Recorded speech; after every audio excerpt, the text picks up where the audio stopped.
Now, this right here is Bryant's grocery store.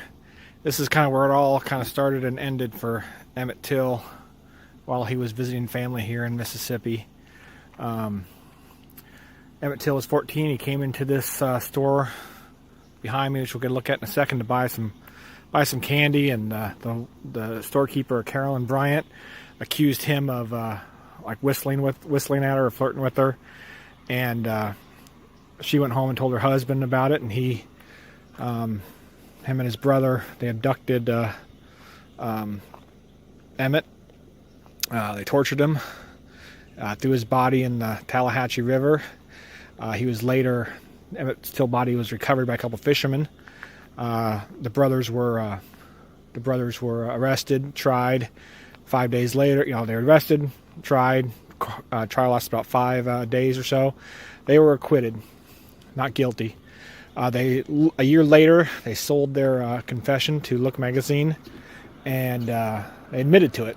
But because of double jeopardy, they were never charged. Emmet Till's death kind of sparked the American Civil Rights Movement.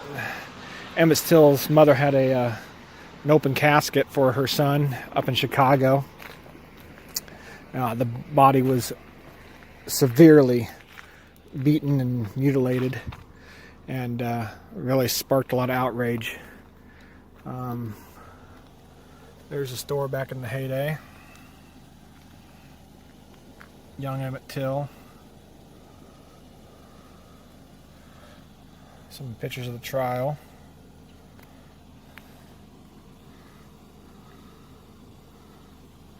Like I said, an all-white male jury found them not guilty of the murder. And this is all that's left of this property, Bryant's grocery store. And like I said, whether he whistled or not, or flirted with the white storekeeper, that's beside the point. I mean, it's not something you did in Mississippi back then, but it was done. And he's a 14-year-old boy. He's a little boy. I'm sure her husband probably could have scared the living daylights out of him. Maybe beat him hard, but then, him and his brother killed him and tortured him.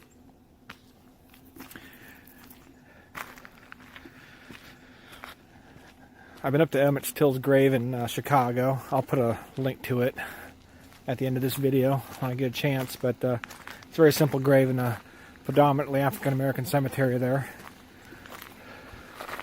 Not much left. Whole second floor is gone. Everything's taken over. But yeah, this is kind of where it all kind of started and basically ended for young Emmett. He was from Chicago. He had probably seen a little more integration than down here in Mississippi. He probably had white classmates, and he interacted a lot more with white folks. But down in Mississippi, that was just not something that could happen. I'm assuming the Western Union building's probably original here behind us, sign. Give you an idea of the town at the time. So this is on August 21st, 1955 is when this happened. There's a lot of sites around this area related to the Emmet Till murder, where his body was found, where they believe he was tortured. So, pretty sad location. Glad to see it coming down. I'm going to go hit a few more sites on the Emmet Till Mississippi Trail here. But sad ending for a young life. It could have probably really been done something, but ended early because of a couple of